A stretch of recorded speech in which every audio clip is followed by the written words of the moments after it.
vamos a empezar con la sesión de tarde de este segundo día del tercer Congreso Internacional de Teoría Política Clásica y el título de esta mesa es Las nociones clásicas y modernas de la Constitución, la ley y la ciudadanía.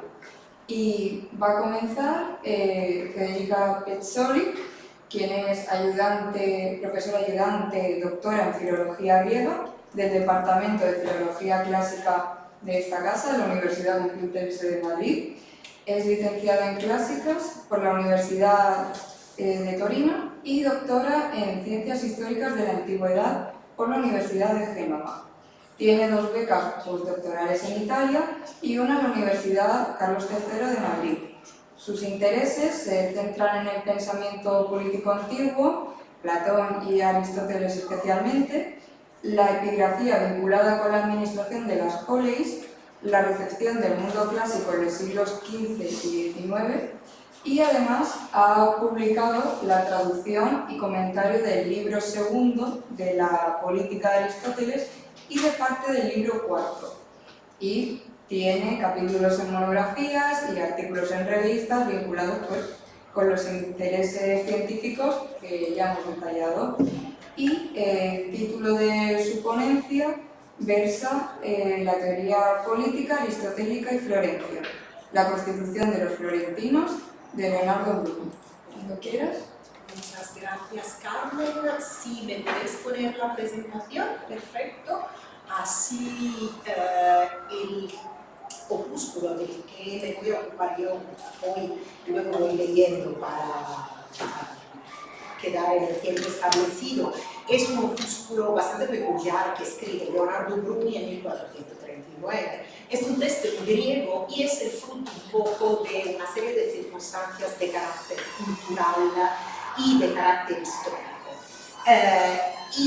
En efecto, Leonardo Bruni hace parte de estos intelectuales que ya desde las décadas finales del siglo XIV siguen el llamamiento de Francesco Petrarca y buscan en el mundo antiguo, principalmente en Roma, pero también en Atenas y Esparta, elementos que permitan renovar la vida política de la península italiana y de Europa y de favorecer la creación de élites y de ciudadanos justos y virtuosos que miran al bien y a la estabilidad de su comunidad, cualesquiera esa comunidad sea. Este programa, que se realiza en primer lugar a través de la educación de los gobernantes por medio de los Studia Humanitatis, supone la recuperación de los textos antiguos y, en el caso de los griegos, su traducción o retraducción al latín para que un público más amplio tenga acceso a ellos. El estudio de estos escritos, en especial el de Oficis de Cicerón, junto con los diálogos de Platón, los tratados éticos y políticos de Aristóteles, las obras de los filósofos estoicos y los oradores Livio y Sallustio, proporcionan a los humanistas unos instrumentos conceptuales y un léxico político que facilitan la lectura del presente y su transformación. En este contexto y en este marco cultural, el caso de Leonardo Bruni es bastante significativo. ¿Por qué? Es un autor que a lo largo de toda su vida intelectual manifiesta un grandísimo interés teórico hacia la caracterización del régimen de Florencia y del papel que Florencia tiene que jugar en la península italiana. Y a partir de 1427 una actividad intelectual en el papel de canciller de la República Florentina que detenta hasta su muerte. Por eso, antes de centrarme en el examen detallado de la constitución de los florentinos, dedicaré unos minutos a analizar sus antecedentes. Efectivamente, Bruni describe por primera vez el régimen florentino en una obra que es la Laudatio Florentina in Urbis, que se escribe en 1403-1404 y que es un panegírico de la ciudad toscana en el que el humanista exalta esta ciudad toscana y su sistema político en contraposición con Milán de los Visconti, que es encarnación de la tiranía. Una de las causas que, según Bruni, determinan que Florencia haya podido ganar a los Visconti y a su tiranía aparte del origen republicano, la belleza del territorio, etcétera, etcétera, o sea, todo lo que uno se espera en un panegírico de una ciudad, en la primacía de Florencia juega un papel fundamental su régimen político, cuyas bases se encuentran en el ius y la libertas hacia los cuales tienden todas sus instituciones. Podéis ver ahí el texto traducido, os lo leo brevemente. Dice, esto es un fragmento de la Laudatio, pues en primer lugar se han tomado con toda diligencia medida para que la ciudad se considere santísimo el derecho, sin el cual ningún Estado puede existir o ser llamado así. Luego, para que haya libertad en la cual este pueblo nunca ha pensado que tuviera que vivir. Hacia estos dos elementos, unidos entre sí como una especie de signo y puerto, tienen todas las instituciones y todas las decisiones de este régimen. Se trata de una libertas que favorece el desarrollo de la virtud de los florentinos, actúa exteriormente como defensa de su independencia de poderes extranjeros y como ayuda a los aliados, y interiormente como una especie de técnica constitucional que impide que alguien pueda hacerse tirano, realizando la igualdad de los ciudadanos por medio de las leyes y las instituciones. Por eso que hace, bueno, una vez que ha establecido este marco conceptual del ius y la libertas, lo que proporciona es la descripción de ciertas institutas que facilitan la consecución del objetivo propuesto. Por ejemplo, la colegialidad de los cargos más importantes, su duración limitada y su rotación, y la presencia de un Consejo del Pueblo y de un Consejo del Comune que confirman o rechazan las decisiones de las magistraturas más importantes y fortalecen la libertad y el derecho. Es evidente que en este texto, que es un texto que...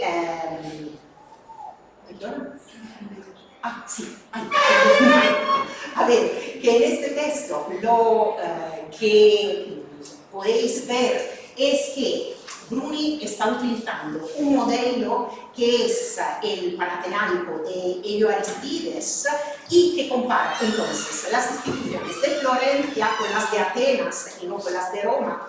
Y el cuadro que aparece es el de una aristocracia virtuosa y rica que se reparte los cargos, respeta y hace respetar las leyes y gracias a ellas limita a los más poderosos y defiende a los más débiles, creando una especie de armonía constitucional.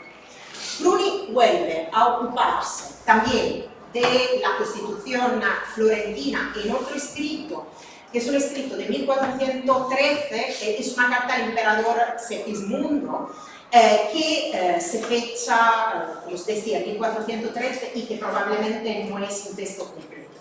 Lo que hace en este caso Bruni es distinguir tres tipos de regímenes legítimos y tres corruptos, en parcial acuerdo con la clasificación propuesta por Aristóteles en la Ética Nicómaco como en el tercer libro de la política, y define la Constitución de Florencia como una gubernatio popularis, es decir, un gobierno legítimo del pueblo cuyos miembros son comparados con los hermanos en una urquía.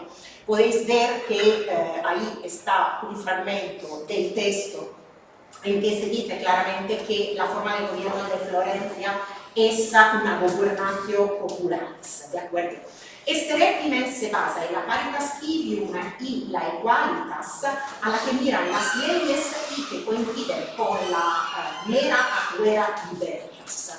Debido a esto, las familias más poderosas no tienen acceso a los cargos y las leyes castigan con más dureza a los más nobles.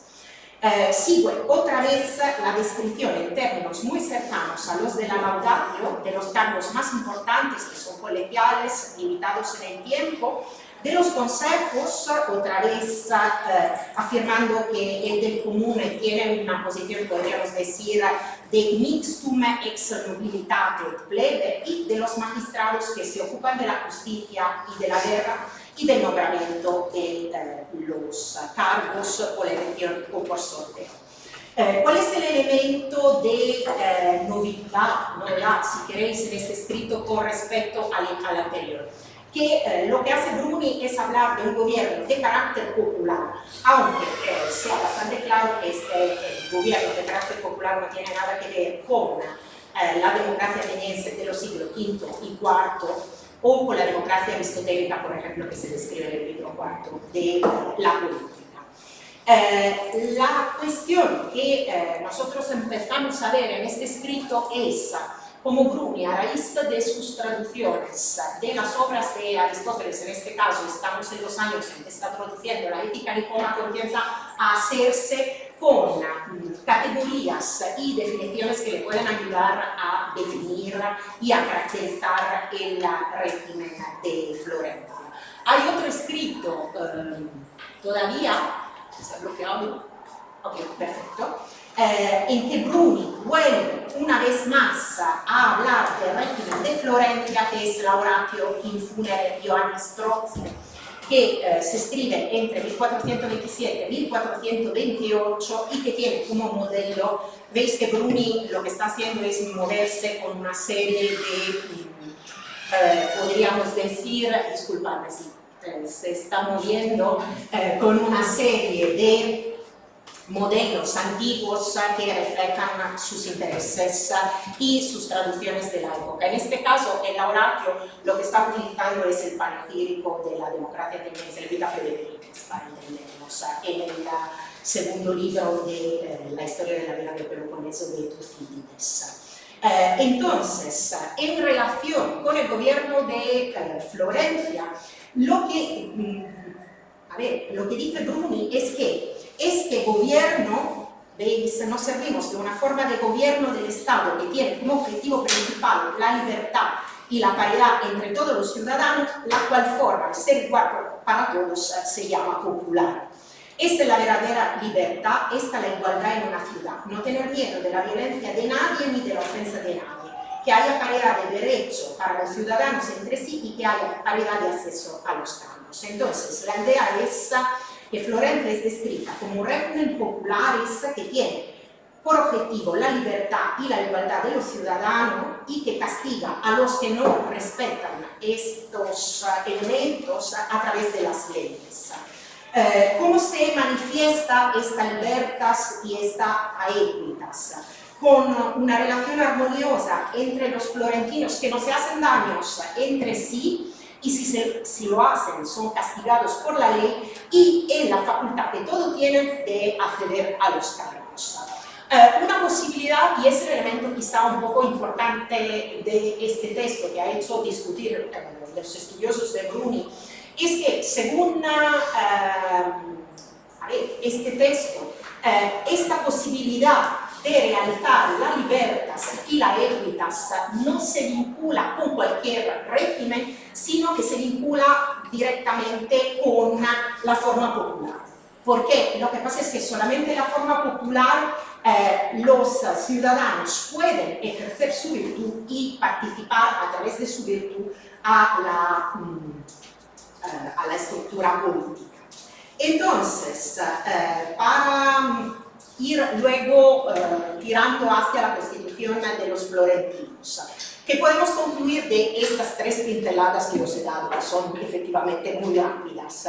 Que lo que hace Bruni es interesarse del régimen de Florencia a partir de 1403 y de ponerlo en relación con una serie de fuentes antiguas. Fuentes antiguas que son principalmente, en los casos analizados, la constitución ateniense y entonces un gobierno democrático. ¿Cuáles son los elementos que Florencia y Atenas tienen en común? La libertad, la igualdad de los ciudadanos antes de la ley, la posibilidad para todos de acceder a los cargos, la limitación del poder de los magistrados a través de su colegialidad y su duración limitada y la presencia de consejos más amplios y el uso del sorteo. Lo que hay, por supuesto, aunque Bruni esté trabajando con modelos clásicos que están hablando de la tradición democrática ateniense, es un concepto bastante distinto de lo que es la participación. O sea, ¿qué quiero decir? Que en Atenas antiguas la libertad de nacimiento de padres ciudadanos determina por sí sola la posibilidad para todos de participar en el gobierno de la ciudad, sin importar la condición social ni la posesión de otros requisitos específicos. En cambio, en Florencia, lo que se insiste es en el criterio de la virtus, que por un lado ha sido interpretado por los estudiosos de Bruni como un alargar los cauces de la participación, que quiere decir que todos los que son capaces de, a través de su educación y a través de sus actos, de procurarse la virtus, pueden participar, pero por otro lado termina por excluir, por un lado, a los más pobres, de lo que Bruni prácticamente no hace casi nunca mención, y por otro lado los más poderosos que constituyen un problema para la ciudad porque se manchan de una de las características típicas de los poderosos, que es la hubris, o sea, esta superioridad, y al ser personas que se portan de esta forma tienen que ser en cierta medida, o han sido en cierta medida a través de una serie de reformas de la organización de Florencia, expulsados. Para volver al texto que nos ocupa hoy, que no sé cuánto tiempo me queda, probablemente muy poco, 10, 5, A ver, lo que pasa es que, porque os decía, este escrito es un escrito que se presenta en enero de 1439. Es un escrito que está vinculado a un contexto bastante específico, o sea, la presencia del concilio de Florencia, que es el concilio que tiene que unificar las dos iglesias. ¿Por qué es fundamental? Porque esto quiere decir que Florencia se convierte durante unos meses en el centro, podríamos decir, de las discusiones políticas y religiosas. Están presentes el patriarca de Constantinopla, está presente el Papa, por supuesto, está presente el emperador de Bizancio. Entonces, ¿qué hace Bruni? En esta circunstancia escribe una obra en griego que es una pequeña descripción de 138 líneas, probablemente la pronunció, de la constitución de la ciudad. ¿Y qué quiere hacer con este escrito? Presentarlo como una constitución bien organizada y estable que representa un modelo político eficaz y funcionante en el contexto de los estados italianos. O sea, lo que está haciendo Bruni es decirle: nosotros no solo tenemos un papel fundamental en este concilio, sino que también en Italia somos una ciudad que cuenta con un sistema político que es estable y es mucho mejor que los demás, y además nos caracterizamos también por cierta capacidad de ponernos en relación con los bizantinos a su nivel. ¿Por qué? Porque Bruni escribe en griego, utiliza categoría política sacada de la política de Aristóteles, y lo que pasa es que se enfrenta con personajes que utilizaban el griego y que conocían, por supuesto, la tradición filosófica griega y la tradición literaria en un plan de pared. ¿Qué vemos y cuál es la novedad de esta obra? Y voy rapidísima. Con respecto a lo que hemos visto hasta ahora, o sea, gobernatio populares, populares status, lo que hace aquí Bruni es cambiar la categoría. O sea, introduce la idea de que la Constitución de Florencia es una constitución de carácter mixto, ¿de acuerdo? Y una constitución de carácter mixto que no es ni aristocrática ni democrática, sino una mezcla entre las dos. A ver, lo que está haciendo aquí, os he puesto los pasajes de... ¿Dónde está? No pasa. ¿Por qué no pasa? Mejor que me cuesta. Bueno, os he puesto los dos pasajes. Ay, ha pasado rapidísimamente. Sí, nos hemos ido ya. Ahí.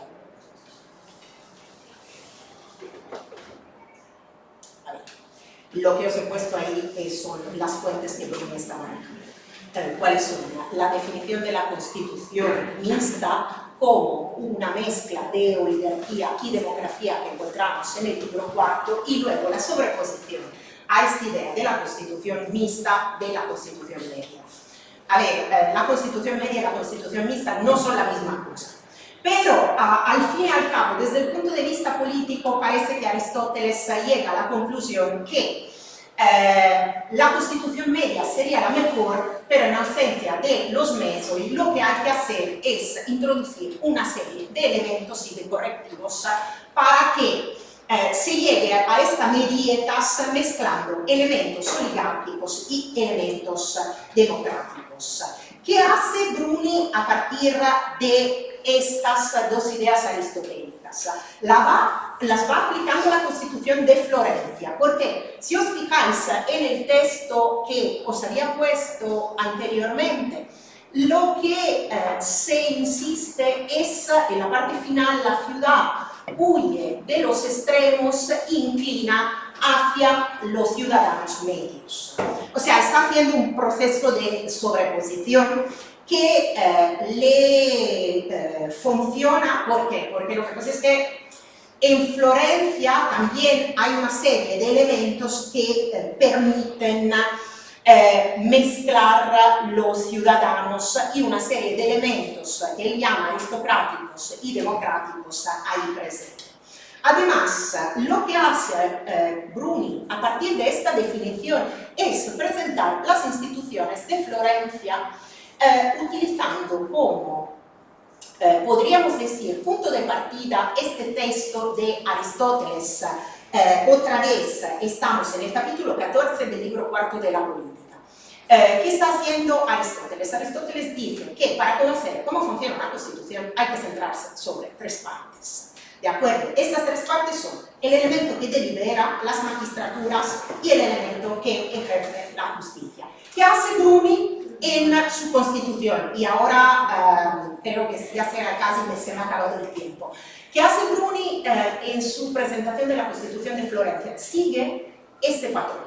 O sea, va directamente al modelo aristotélico para decir, hay primero los elementos que deliberan, luego hay la parte que está vinculada con los cargos, y luego hay la parte que está vinculada con el ejercicio de la justicia. Y en relación con los cargos, que son a ver, ahora os voy a poner todos los cargos que él va describiendo, lo tenéis aquí en la diapositiva.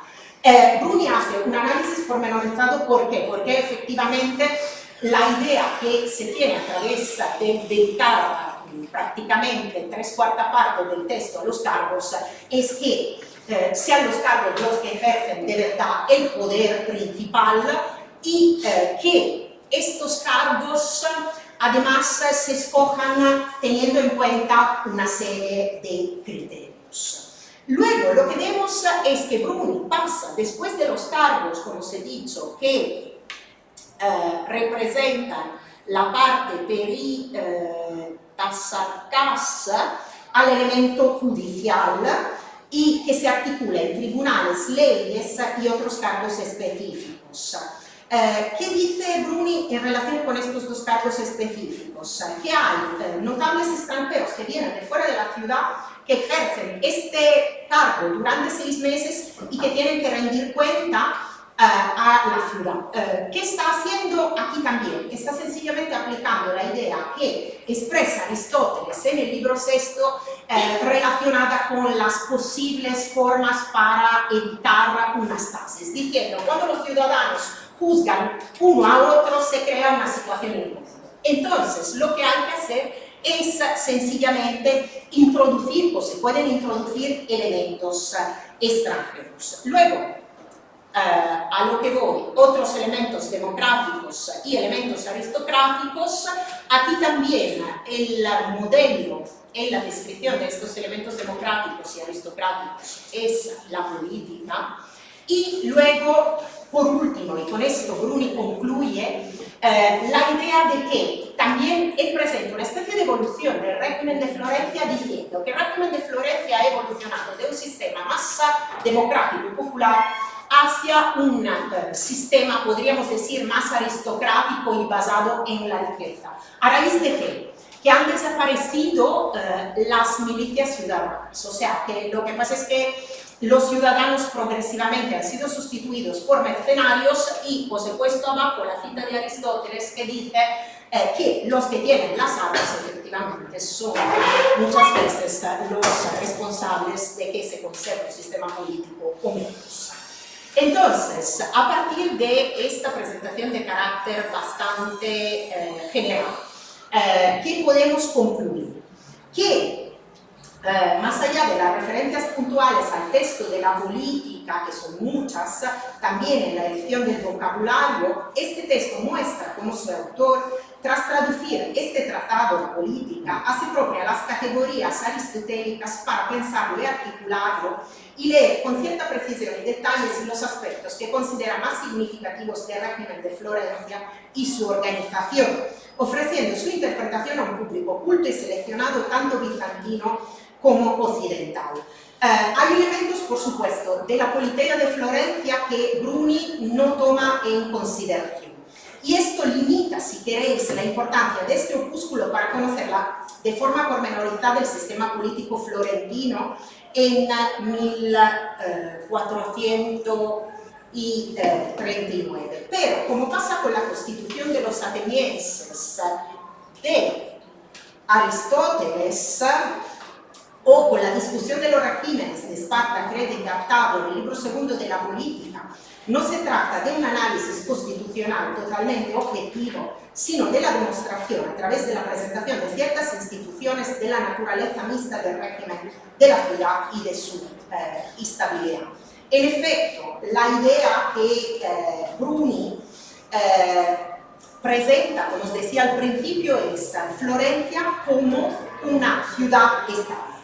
La traducción y el estudio de la política de Aristóteles sirven entonces a Bruni para escribir una breve pieza que muestra la perfecta aplicabilidad de la reflexión ahí contenida al presente y su utilidad a la hora de hablar de la excelencia política de Florencia en un contexto distinto, que es un contexto, podríamos decir, de política internacional.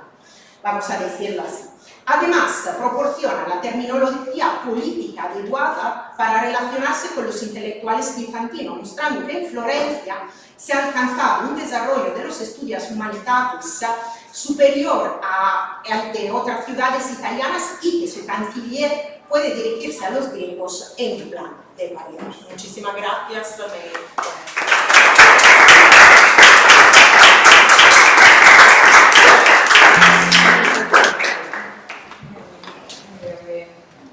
Pues muchísimas gracias, Federica Pezzoli, por la ponencia. Y ahora a continuación, Alba López Valera, cuando quiera.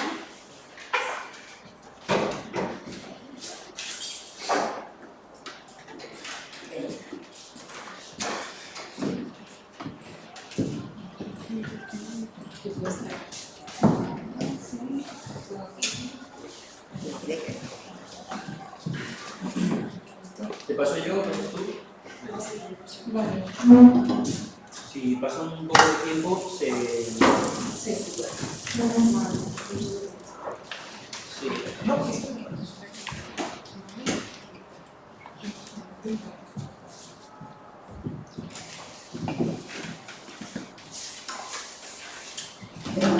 Bien, pues vamos a empezar con Alba López Valera. Alba López Valera es especialista en Relaciones Internacionales y Ciencias Políticas por la Universidad Carlos III de Madrid. Además es embajadora de Junior Female Leaders, ha sido responsable del área de Teoría y Actualidad Política, así como es directora de debates y diversas moderaciones en colaboración con el Parlamento Europeo y diversas embajadas. Además, ha acumulado una sólida experiencia en el tercer sector y organizaciones juveniles, complementada con actividades en internacionalización empresarial y mediación. Actualmente se encuentra como colaboradora en el Ministerio de Asuntos Exteriores en la Dirección General del Español en el Mundo. Y su ponencia se titula así: La ciudadanía desde sus raíces clásicas hasta el mundo actual. Cuando quieras algo, pues empezar. Muchas gracias a todos, primero al comité organizador y enhorabuena por vuestra tercera celebración del Congreso. Y también quería dar las gracias, como tú bien mencionabas, de Junior Female Leaders como embajadora, que se trata de una red, la red más grande de mujeres en relaciones internacionales en España. Y nada, vengo a presentaros un poco en este símil y la aplicación de cómo en el propio mundo clásico también se puede extrapolar al mundo político y de las relaciones internacionales en el mundo moderno actual, Lo que me parece un poco como la ciudadanía, vengo con una grande ponente anteriormente y de verdad que gracias por darme esta oportunidad a todos. Y comienzo así con la gran reto de qué es la ciudadanía para todos nosotros y cómo se entiende la ciudadanía desde una perspectiva clásica y actual. En primer lugar, quería haceros una breve introducción a la realidad en la que se da el contexto de la antigüedad, tanto en la polis griega como en la res pública romana.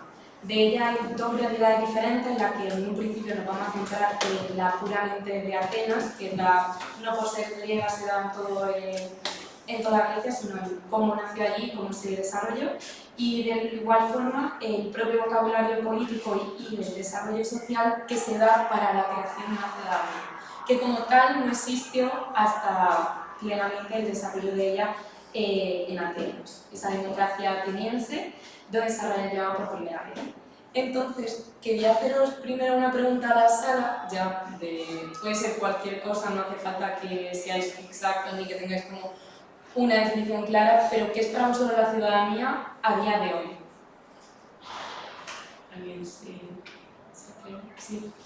Vivir en un lugar y tratar con una serie de normas en ese lugar. Okay. Entonces has dicho dos conceptos importantes, lugar, o sea, un espacio físico, y unas normas que nos vinculan a él. ¿Alguien más se atreve a decir algo? No tiene que ser nada de Formamos parte de una comunidad. Formar parte de una comunidad que hace que tú te sientas ciudadano. Y algo que veíamos tan importante, ¿son todos los ciudadanos de esa comunidad los que tienen ciudadanía o no? Gracias por participar. Y como os decía, sí que es algo complejo, pero que con esta ponencia pretendemos escalar a cómo se entiende desde el principio clásico. La historia griega antigua, sí que ponía esta foto de referencia, pero como veis, el estado de ciudadanía actualmente ha crecido y tiene un desarrollo mucho más global, pero que no pierde, sí que se ha dado bastante idealización, que de hecho de los que más he entendido para darme información ha sido uno de nuestra propia casa, Plácido Suárez, que hacía un máster en tema de ciudadanía e historia, que ha sido bastante interesante, en el que menciona que la historia de la ciudadanía política existe porque existió esa política, es decir, era ciudadano porque pertenecía a una polis que tenía unos derechos y un pese político. Lo cual es muy interesante porque para los atenienses tú eras ciudadano en el momento que tenías esa responsabilidad política que anteriormente no se había dado y que más adelante pues, en la propia Roma y cuando se da ya se pierde ese carácter mucho más político. Entonces se definía en la base de que tenías un territorio, como bien indicaba en el público, el derecho a vivir por ende en él y poder explotarlo. Es decir, es una definición que te daba la opción de protegerte ante la ley también. Lo que resulta de alguna forma productiva porque tenías que vivir en ese lugar, que también es muy contra algo que marcó es el hecho de que para ser ciudadano no se era una regla territorial en base a genética de clase social o sangre, sino que era en base al territorio en el que vivías, lo cual también hace una eliminación de otras preámbulos. Asimismo, por ejemplo, en el mandato, bueno, más adelante, la ponencia va a estar un poco con diferentes imágenes para hacer también el carácter más social, político y urbanístico, porque creo que también en la parte de cultura es algo que no se llega a indagar tanto de cómo se llega a esa ciudadanía a través también de la edificación y la cultura propia de clásica.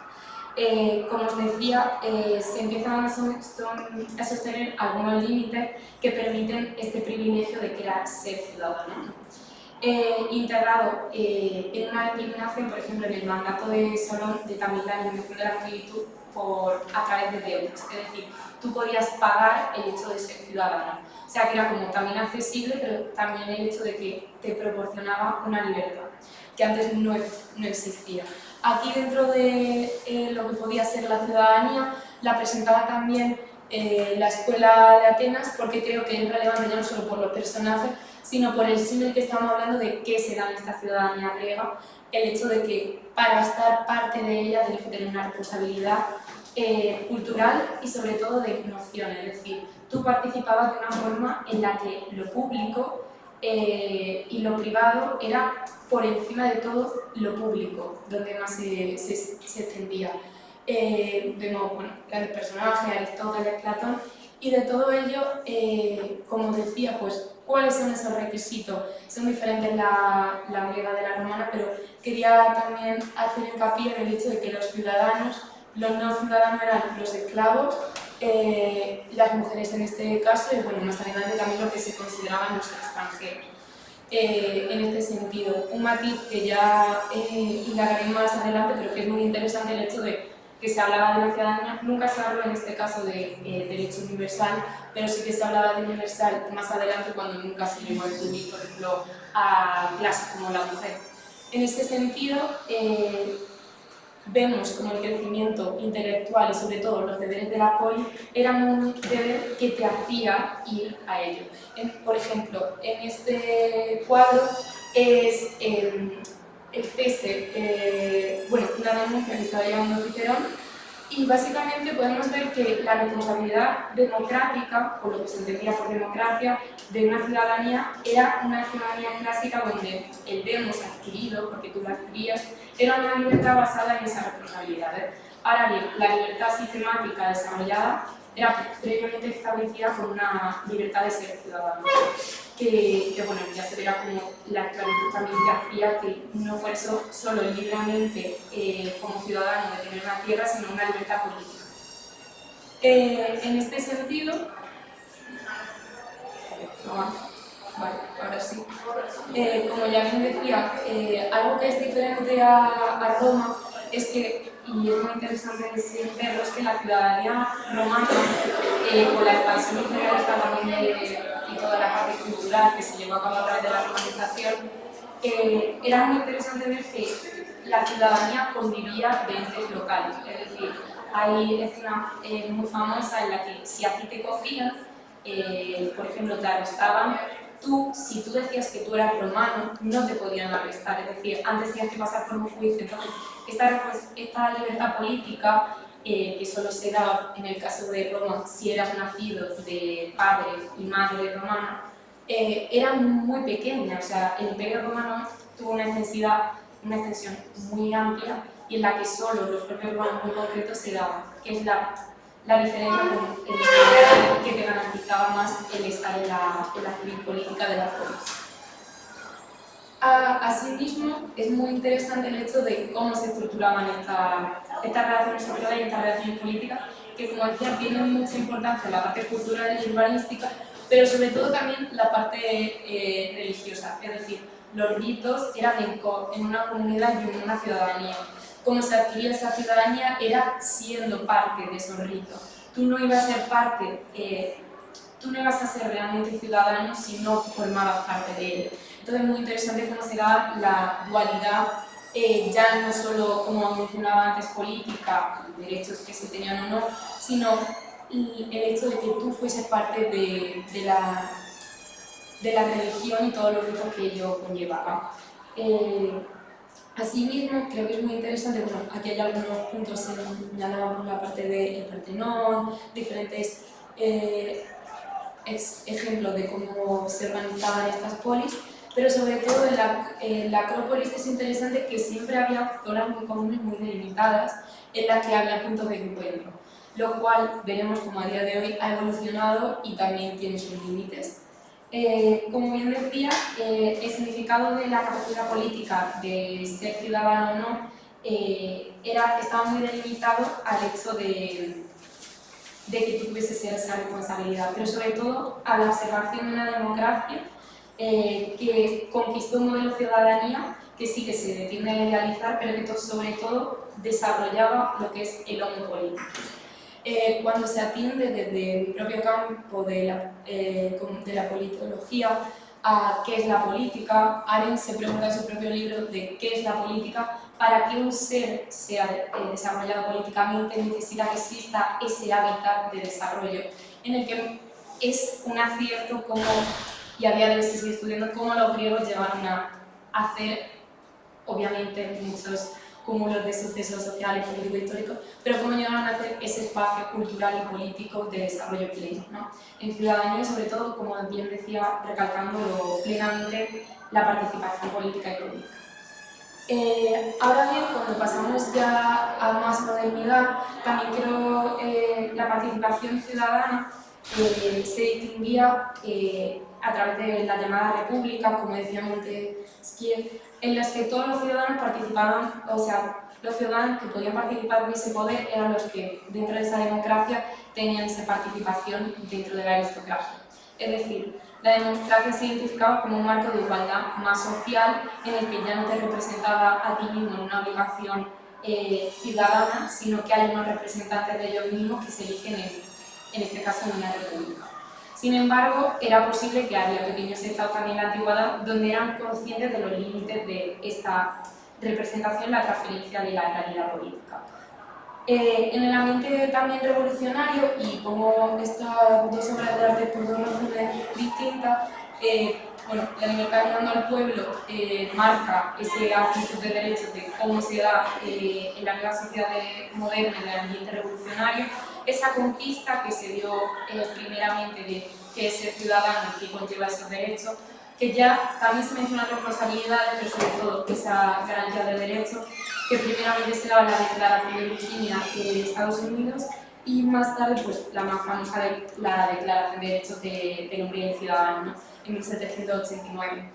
Que es muy importante el hecho de que el derecho del hombre y del ciudadano, que en hincapié en la ciudadanía y en ser ciudadano, que era como el término de la Revolución Francesa que llegó por excelencia, elimina el término de súbdito, no existe esa terminología, y está en favor del ciudadano. Como allá no hay una relación de dependencia, pues no existen esas clases sociales que se dieron más anteriormente cuando se da con el absolutismo esa abolición. En línea también con la aceptación, por ejemplo, del contrato de Rousseau en una sociedad que pretendía partir de una base de igual, al menos en base de la común. Algo que es muy interesante, por lo que también he puesto el nacimiento de Venus, es porque quería señalar, como decía antes, la exclusión absoluta relativa a la imagen de la mujer, ¿no? Que paulatinamente se ha dado una integración, porque ha existido una integración, pero no fue porque esos derechos ya se existiesen. O sea, cuando se habla de voto universal, no se habla de voto universal que incluya a las mujeres. Entonces, en ese sentido, restante obviamente otras injusticias sociales, sí que hay un acercamiento de una nueva concepción también, bueno, Venus, el nacimiento de Venus es mucho más este símil de lo clásico con el renacimiento de ello, de cómo se entiende, por ejemplo, de otra vez los desnudos, cómo se existe, que hay un acercamiento ya no solo de una musa, sino que sigue existiendo la revolución porque sigue siendo guiando al pueblo una mujer, pero que esa participación política que sí que existía y que me parece súper interesante mencionar que la Declaración de Derechos de la Mujer y la Ciudadana fue años más tarde, o sea, fue en el 1791, solo que de Olin, de Coates. Pero eso, claro, no se llegó a implementar de la misma manera en la que se recogió, obviamente, la Revolución Francesa con los derechos del hombre. Entonces, en este símil un poco de qué es el ciudadano y qué te lleva a él la responsabilidad, quería hacerlo cómo se trata en nuestras comunidades a día de hoy y cómo se entienden. Y lo primero que investigando y cuando tú pones, vale, quiero buscar urbanismo a día de hoy, ¿qué te sale? La imagen más clara y cuando viene en nuestra cabeza de qué es un ente social ha cambiado y obviamente no es una acrópolis, no es la polis, pero sí que es verdad que es muy interesante el estudio de cómo la construcción en base a propias comunidades aisladas, porque tienes tu... ya no es una ciudad en la que tú te organices, sino que tú vas a puntos de encuentro donde sabes exactamente a dónde ir. Es decir, tú vas a, ya no vas a tu comercio local, vas directamente a ese centro comercial, a ese colegio en el que tienes ese ámbito social muy concreto, pero ya no hay un desarrollo donde se ve toda esa ciudadanía por igual y en un cómputo. que justo este artículo, que me pareció muy interesante, de Charien, mencionaba como el foco en el individualismo, en la propia ciudadanía americana, estaba destruyendo también sus comunidades, pero ya no solo sus comunidades de derechos, sino sus propias comunidades sociales y a nivel urbanístico.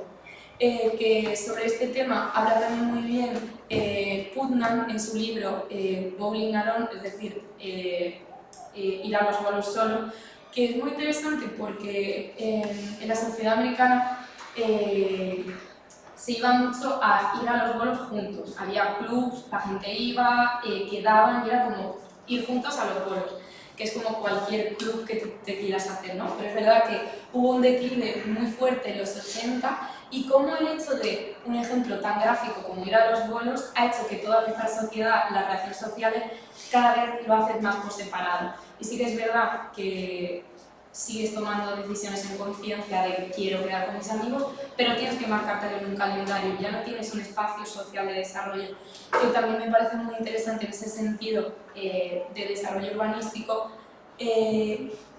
Como bien mencionaba, ya no vas al comercio, que bueno, eso es un mercado, el mercado del Grao en Asturias, ya no vas a ese mercado en el que te conoces, llames y ya de tu relación social, pues de ciudadanía, de este desarrollo que creo que muchas veces quitamos importancia a que eso también es político. O sea, cuando tú te sientas en un banco con tu vecina y hablas de el ascensor que se ha roto, hablas de qué mal está el hecho de que ahora mismo ya no podemos acceder como accedíamos antes fácilmente a nuestra casa, eso también es un hecho político de que no todo tiene que ver con el Congreso, que creo que en el ámbito en el que estamos lo entendemos, pero que igual que la política y la comunicación ya no se rige en base a leyes, también se basa en redes sociales que están a la orden del día de cómo se interactúa, también es un ente político que tú puedas mantener esas relaciones.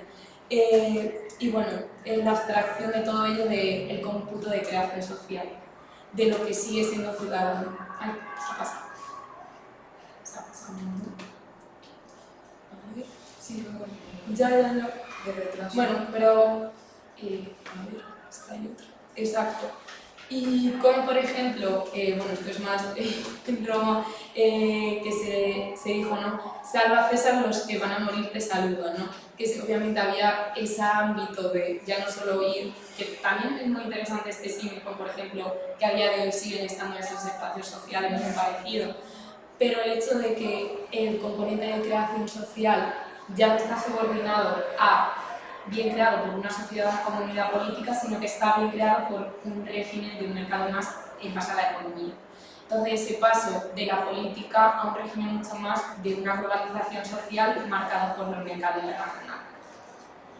A ver si pasa, me da miedo darle más. No sé.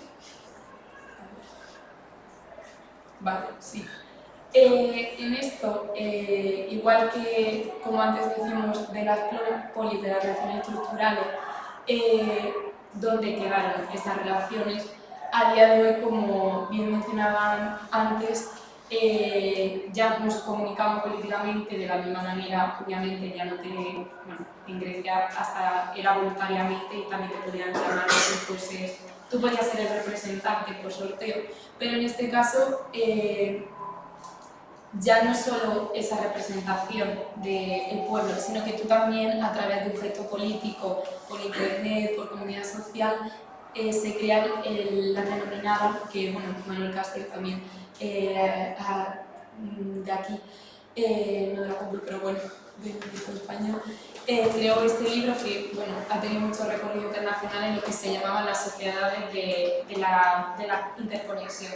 Él lo creaba en un principio con la reacción de la economía mundial, pero también como a día de hoy ya no las máquinas o la inteligencia artificial, sino cómo nosotros desarrollamos la ciudadanía global y el hecho de que también se planteaba una ciudadanía, por ejemplo, europea, antes igualmente la romanización, que puede ser un símil, había una ciudadanía, pero nunca eres romano 100%, seguías teniendo tu ciudadanía, que a día de hoy hay gente, que justo lo escuché el otro día en clase, que decían, yo es que no me siento española, no me siento de tal, yo me siento pues ciudadana del mundo, me siento europea, entonces esa nacionalidad ya ha superado el límite de lo ciudadano en el ámbito internacional global, ¿no? Que ya no te hace falta estar adherido a una nación, a un territorio físico, sino que también a través de un territorio interconectado también se puede crear esa superestructura de conexión interna. Y ya casi estoy terminando, que supongo que el tiempo mal, ok, ya casi estoy terminando. Y como decía, ya para terminar con esta red urbanística, me parece muy interesante cómo se crea red, o sea, tanto la política pública de urbanismo, tanto como estamos de alguna manera condenados a, como decía antes, esa nueva desarrollo a través de esa imagen empresarial creciente de cómo afectan esta estructura urbanística. Muy interesante el trabajo de Saskia Sassen que hace acerca de la ciudad global, que ella dice que ya no son ciudades donde se ven esos espacios de comunidad, sino que a día de hoy las ciudades han pasado a un segundo plano en el que son entes mercantiles, empresariales, donde se crea toda la ciudadanía. Es decir, ella plantea, por ejemplo, en Madrid sería un ejemplo, las 4 torres el resto de ciudadanos de Madrid estarían trabajando para que la gente de aquí pueda, o sea, supermercados, educación, para que esto se pueda dar, esta parte económica y desarrollo empresarial. Que bueno, qué resquicios existen en el planteamiento también clásico en el Madrid Nuevo Norte, que también siguen existiendo aunque parezca que no. De la misma forma, creo que es interesante plantear, hace poco entrevistaban a una mujer mayor que le decían ¿por qué no te quieres ir a una residencia? Vas a tener muchas más ventajas porque vives en una comunidad, estás en una comunidad. No es que ser ciudadana, por ejemplo, para mí, de mi pueblo, ya es vivir en mi comunidad. Es decir, para ella la interacción social que hacía yendo a recoger el pan o me ponía mala y mi vecina sabía que estaba mala y me iba a traer la comida, es esa ciudadanía o esa sensación más allá de la parte social que se ha dejado un poco de lado con esta red urbanística que por desgracia cada vez se da menos. Y nada, para terminar, no sé si ha cambiado vuestra percepción de qué es la ciudadanía y qué entendéis a día de hoy para la ciudadanía.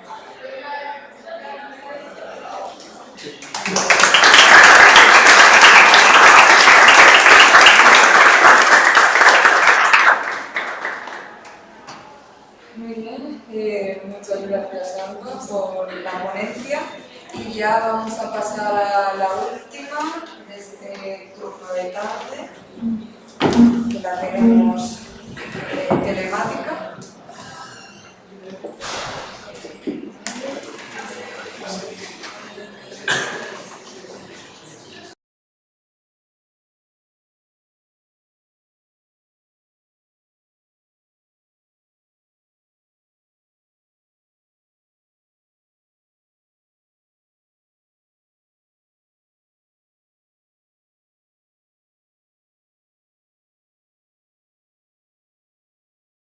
Sí,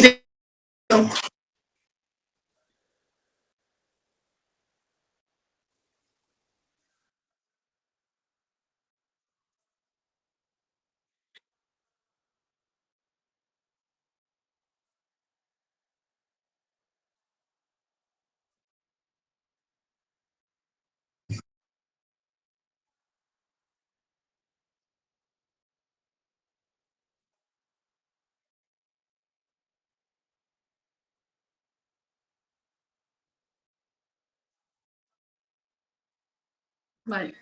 Primeramente, muchas gracias por darme esta magnífica oportunidad para poner este tema un tanto extraño, pero que voy a intentar aclararlo lo máximo posible para así que se entienda la similitud entre este microrelato de Kafka y la antigüedad clásica, sobre todo ahondando en la República de Platón y las leyes. Así pues, antes de abordar el tema de la conferencia, me gustaría, aunque sea de manera somera, presentar al que ha sido catalogado por figuras como Gabriel García Márquez, como un verdadero despertar de conciencia, o mejor dicho, un resurgir de ella misma.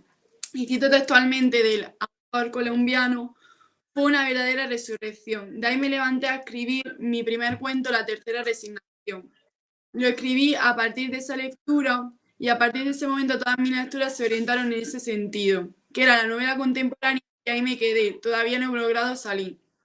Por tanto, se puede considerar a Kafka como un padre entre padres, al que sería impensable eliminar de nuestra historia versada. El porqué de ello tal vez estriba en cómo Kafka logró retratar con una veracidad indómita un mundo cuanto menos alienante, sin perder para mí esa estela de ficción que debe siempre prevalecer en el narrador. Más allá de este motivo, se podría decir que además Kafka, particularmente en los afamados diarios de Kafka, nos revela el oficio del escritor y cómo éste finalmente se impone a sus circunstancias. Y cito literalmente de los diarios: 18 de diciembre, noche, las 11:30. El hecho de que en tanto no me haya liberado de mi oficina, estoy sencillamente perdido. Me resulta lo más claro. De ahí que se trate solo, mientras ello sea posible, de mantener la cabeza lo bastante alta para no ahogarme. Esta fuerza de voluntad, sin ese gusto innato de los escritores por la fama, el escribir por la propia búsqueda del yo, lo convirtió en uno de los faros del siglo XX. Ahora ya realizada la pertinente presentación del autor, podemos afrontar con cierta seguridad este microrelato de apenas una página, cuyo nombre, Ante la ley, ya nos pone en sobreaviso. Ante la ley es un cuento publicado en 1915 en un seminario judío independiente y luego reeditado en 1919 como parte de la colección de cuentos Einlanders, perdonen mi alemán, un médico rural. Aunque como tal cobraría toda su amplitud de significado, constituyendo una parte esencial en la novela El proceso. Novela inacabada por el autor, ya que murió antes de publicarla. Ahora bien, en el microrelato se nos plantea la parábola de la ley. Pero, ¿qué queremos decir o qué quiero decir más bien con parábola de la ley? En el mismo relato lo encontramos, nos cuenta la historia de un hombre de campo trabajador que consigue llegar a las puertas de la ley. Ante ella hay un guardián el cual le prohíbe pasar por el momento, pero no le niega el posible acceso futuro. Por tanto, ya se esbozan las dos fuerzas principales contrapuestas: la del pueblerino o trabajador, que representa al individuo que desea penetrar dentro de la ley, y la del guardián, que engloba la autoridad, cuya presencia es el principal impedimento para obtener ese objetivo. Porque, por lo que ya no es visible desde el principio, la dicotomía de fuera dentro de la ley, que es una constante durante prácticamente todo el relato. Al final de el guardián le devela al trabajador, al borde de la muerte, que durante todos estos años él ha tenido la posibilidad de acceder a la ley, porque la puerta que había era expresamente para él. Y ahora, ante su muerte, pues no le queda más remedio que aceptarla. Así pues, el concepto de ley para Kafka se revela en este cuento de la misma manera que se revelaría para Arendt, para Hannah Arendt, en la novela del proceso. Arendt opinaba que la crítica, que el proceso era una crítica contra la burocracia excesiva que vincula a los propios actores sociales. Es lo que mejor caracteriza el mensaje de la novela. ¿Y qué quiere decir con esto? ¿Por qué se asemeja el proceso con este microrelato? Sabemos que Ante la ley está adscrito a la novela El proceso. Y ahí en la novela, para conocerla mejor, hay que dar una serie de pinceladas. Trata sobre un proceso jurídico que se lleva contra Joseph K. y es imputado de manera totalmente arbitraria, sin que nadie sepa por qué lo han imputado o en qué motivo. Y hay una serie de actores sociales, de contingentes, que le van diciendo que no es libre, pero está siendo condenado. Si nosotros hablamos ante la ley, vemos como el hombre quiere acceder a la ley, pero en ningún momento le dicen por qué no puede y no le dicen cuándo va a poder acceder. Pero al final el hombre sucumbe y muere a la espera era lo mismo con Joseph K. Lo que pasa es que no se sabe exactamente a ciencia cierta porque ya hemos dicho que la novela está inacabada. Para acabar con el proceso en alemán, como se aclara en la introducción, acabo de aclarar, es una obra inseparable de la nuestra propia. Su título resulta asimismo bastante sintomático. El proceso remitiendo a un proceso judicial, valga la redundancia, que volverá a un tal Joseph K., en el que no nos vamos a detener demasiado, pero sí es importante recalcar lo que decía Martín Arnedo.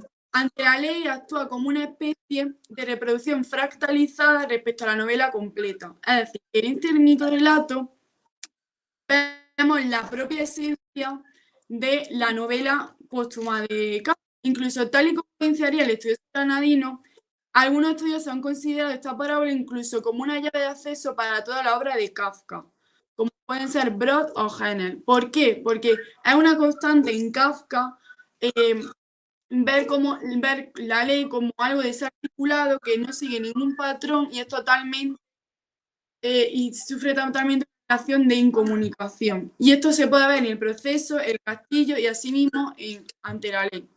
De manera que, a modo de resumen, se podría decir que la ley para el praguense consiste en descubrir que, a decir verdad, pues no existe un exterior abismal de la ley, una fuera, que es donde estaría el campesino, perpetuado por el campesino, y un interior probable que se cierne tras el guardián, sino que realmente todo se constituye en una fuera, en un incólume afuera, es decir, una exterioridad absoluta, un exilio de la ley desde la propia ley, como diría el crítico especialista en Kafka, Werner Hennig. Por lo que esa división mítica exterior-interior de la ley cae en saco roto a causa de la originaria apertura de la ley desde el mismo inicio del relato.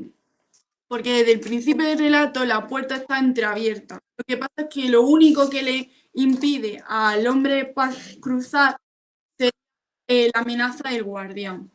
Y cito el mismo relato: viendo que la puerta de acceso a la ley está abierta como siempre. Es más, lo único que pervive como tal es el ante de la ley. Sin embargo, ¿a qué nos referimos con que lo único que pervive de la ley es el ante? Tal vez, para despejar la cuestión, haya que recurrir a un análisis onomástico del título ante la ley. Si efectuamos la lectura inmanente, vemos que la relación que se contempla hacia la ley se liga intrínsecamente al ante, como nos aclara Cristóbal Durán Rojas. Cuando el campesino pregunta al guardián sobre la posibilidad de cruzar la puerta que lo separa de la ley, este último le responde: es posible pasar, pero no por ahora. En el momento en que el campesino confirma que el acceso era solo para él, la puerta se cierra. ¿Por qué se cierra? Pues básicamente porque cuando una vez el campesino sabe que en realidad no había ningún obstáculo para que él cruzara la ley, que no existía un antes de la ley, la puerta no tiene más que cerrarse y así perpetuar lo que diría Werner Heimecher, que la ley es ante todo una ley impenetrable, invisitable e invisible.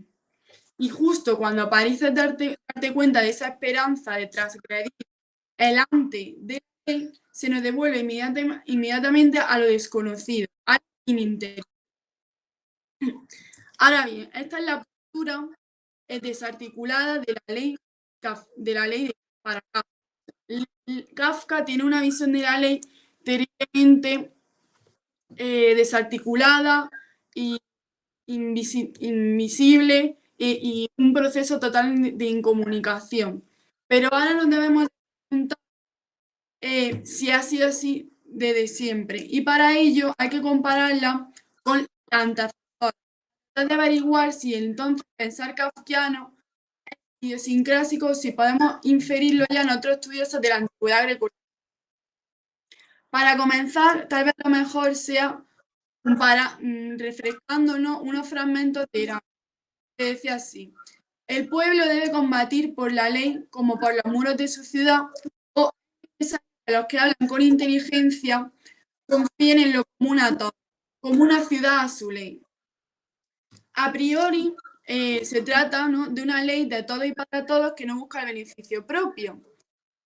citando a Jairo Iván Escobar Moncada sobre los pensamientos de los fragmentos de Heráclito, diría así: el respeto por la ley común y no la creencia de que cada uno es su propia ley fortalece la ciudad y enaltece la vida de cada ciudadano por sentirse miembro de un Estado. Lo que nos remite asimismo al inicio de anterior relato, cuando el campesino nos confiesa, después de que el guardián no le deja entrar, la ley ha de ser accesible siempre y a todos. No obstante, esta pobreza en la igualdad civil es tan solo un espejismo, pues si nos sumergimos en la obra paradigmática del filósofo occidental por excelencia, la República de Platón, como todos bien sabemos, nos encontramos con que desde el primer diálogo ha habido un cierto cuestionamiento a la estampa dibujada por Heráclito. En el diálogo de Céfalo, que es uno de los primerísimos diálogos de la República, se nos revela que los no poseedores de riqueza quedan excluidos de esa igualdad civil presupuesta y de la proclamada para que ya había declarado Heráclito. Cito textualmente de la República: los no poseedores son excluidos. El concepto de justicia, proclamado por Céfalo, propio de una clase cuya imagen del mundo está determinada por la posesión de riqueza. Lo que nos remite de nuevo a aquel individuo que observamos ante la ley procedente del pueblo llano y que enfatiza lo dicho por Céfalo. Sin embargo, conforme se avanza en el primer libro, aparece este planteamiento, y de hecho en el diálogo de Trasímaco, en el libro, encontramos lo que parece ser el alegato definitivo hacia una igualdad y ley para todos los individuos. Ahora bien, si es cierto que el primer libro nos ayuda a conocer la perspectiva clásica de nociones como justicia, ley e igualdad, no comenzaremos a ahondar más en la comparativa con la línea kafkiana hasta la aparición de las tres distintas clases sociales en el segundo libro. Esas tres clases sociales son el pueblo y los trabajadores, y en ella también están por los comerciantes y los mercaderes, los guardianes y los gobernantes. Ya ahí se aprecia un cierto acercamiento entre dos posturas tan temporales hablando. Ya lo explicaré. He aquí en la partición de la sociedad platónica, como vemos en la pirámide, localizado el enfrentamiento entre los dos máximos arquetipos del relato del autor de Metamorfosis: el campesino trabajador, mercader comerciante también entra en la zona, que está en el último escalafón de ese estado platónico, y el cual se rige, como bien sabemos, por la templanza y su razón de ser estriba en proporcionar servicio a la comunidad, que les caracteriza el alma concupiscible, la alma de los deseos fundamentales para servir a la polis. Frente al guardián, figura que, al igual que ante la ley, vuelve a perpetuar el rol de defensor y o protector de la ley, e ineludiblemente de represor ante aquellos que la desafían. Estos, no obstante, atienden al alma irascible destinada a las acciones nobles que están llamados a emprender. De manera que, como se ha puesto de manifiesto, no podemos atribuir a Kafka la dicotomía campesino-guardián, sino que es de la misma raíz de nuestro pensamiento occidental. Es más, se ve también subrayado que, a pesar de que Platón expresa en multitud de ocasiones su deseo de igualdad de derechos para toda la ciudad, como declararía en la Carta de Octavio, o que la ley no debía establecer poderes grandes ni tampoco absolutos, la ciudad tiene que ser libre y sensata y estar en amistad consigo misma, y que el legislador debía poner sus leyes con la mira en todo ello, como bien expresaría en el Político, veremos asimismo revelar al filósofo griego como el auténtico gobernante, filósofo gobernante, si seguimos los términos platónicos, no ha de ceder ante el pueblo. Y cito el artículo de Jorge Crego del filósofo rey al imperio de la ley. Además, considera que pliega la voluntad del vulgo, tampoco será como buen filósofo, y no se dirigirá al bien de la comunidad, sino a contentar las pasiones de la gran bestia. La gran bestia es como llama Platón a lo que sería el pueblo. Por lo que se vuelve a reafirmar, aquí tenemos el ejemplo de la parábola kafkiana. El hombre de origen humilde le resulta desde el primer instante imposible pasar al guardián y conseguir el acceso a la ley. Así pues, no le queda más remedio que yacer eternamente en la más profunda espera hasta que se muere. Mas la similitud entre los distintos enfoques no cesa en esta reiterada contraposición de campesino-guardián, sino que igualmente se lleva poner lo ininteligible de la ley, el propio pensamiento platónico, como ahora estamos desentrañando. Pero meramente, una vez hemos delimitado los arquetipos de campesino y guardia, nos faltaría comentar el que es de manera incuestionable el principal de los tres, el gobernador, o en términos platónicos, el filósofo rey. Bien, ¿y cómo relacionamos el concepto de filósofo rey con nuestro microrelato a inicios del siglo XX? Si bien es cierto que resulta harto evidente la simetría entre el pueblerino guardián kafkiano y el pueblerino guardián platónico, no es bastante más arduo relacionar la figura del filósofo rey con Kafka, pero de una manera es inviable. Ahora veremos por qué. Primero hemos de conocer que la idea de filósofo rey es el convencimiento de Platón de que hay una serie de elegidos, individuos excelsos que logran albergar en ellos el alma racional. Ergo posee la cualidad superior a todas, la sabiduría. Aquellos con la sabiduría en su adentro son los mismos que en la famosísima alegoría de la caverna logran alcanzar la superficie y contemplar la luz en toda su plenitud. O lo que es lo mismo, los capacitados para el entendimiento de las ideas.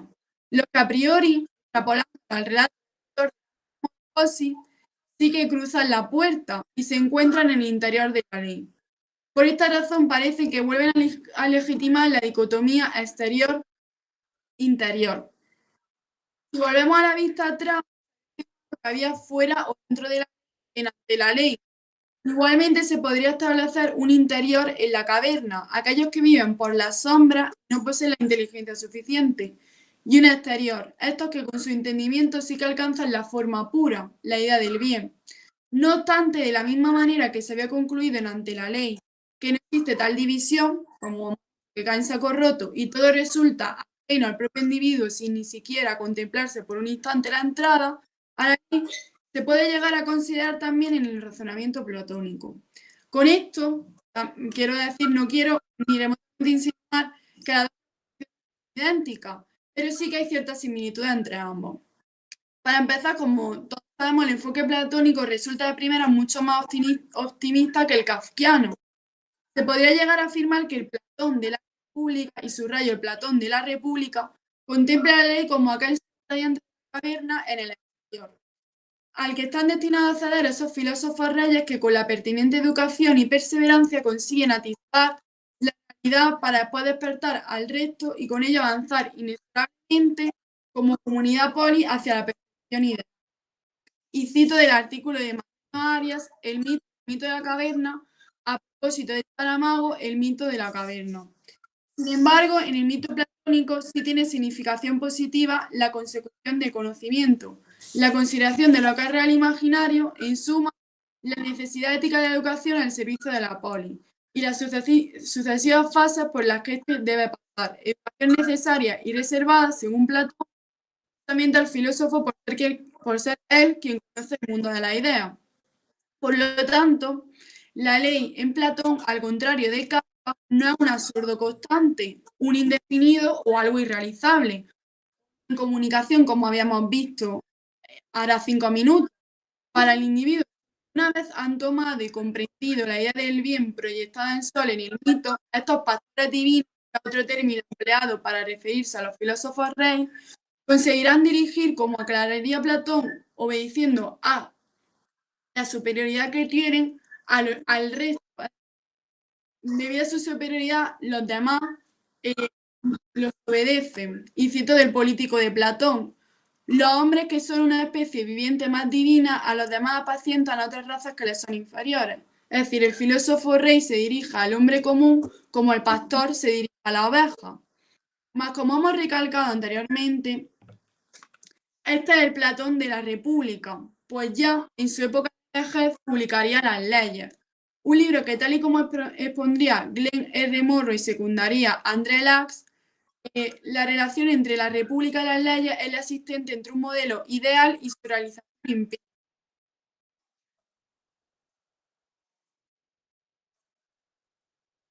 Vale. Bueno, pues perdón por extenderme tanto. Bueno, para concluir, básicamente me gustaría decir que tanto la idea de Platón como la idea de Kafka, Platón de las leyes, acaba teniendo una idea de que no se puede atisbar la ley como algo puro y racional, sino que es un total imperfecto y una cuestión de irresoluto. Y aunque el pensamiento de kafkiano sea mucho más pesimista que el pensamiento platónico, sí es verdad que los dos acaban sumidos en no encontrar una solución para una ley con un concepto ideal, que es lo que sí se defendía en la República. Y esa sería la conclusión.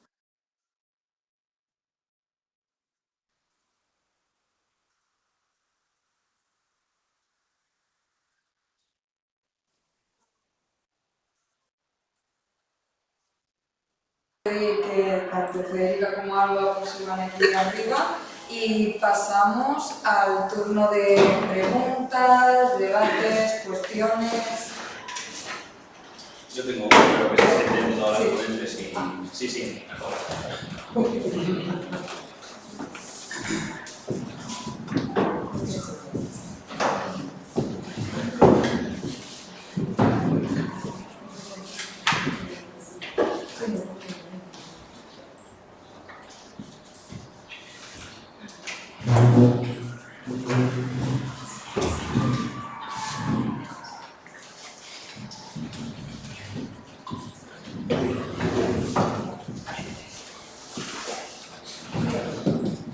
Javier. Bien, pues es para ambas ponentes, primero agradeceros a todas la aportación que habéis hecho y el hacer esta post-comida de manera más amena y poder entender con estos debates. Tengo una reflexión que compartir con el ámbito de la ciudadanía y una pregunta que luego haré con el ámbito de referencia, voy primero con la reflexión. Claro, ¿cuál es la concepción que tenemos de la ciudadanía? ¿No? Habías comentado al final. No sé, bueno, comentarte mi reflexión. Yo creo que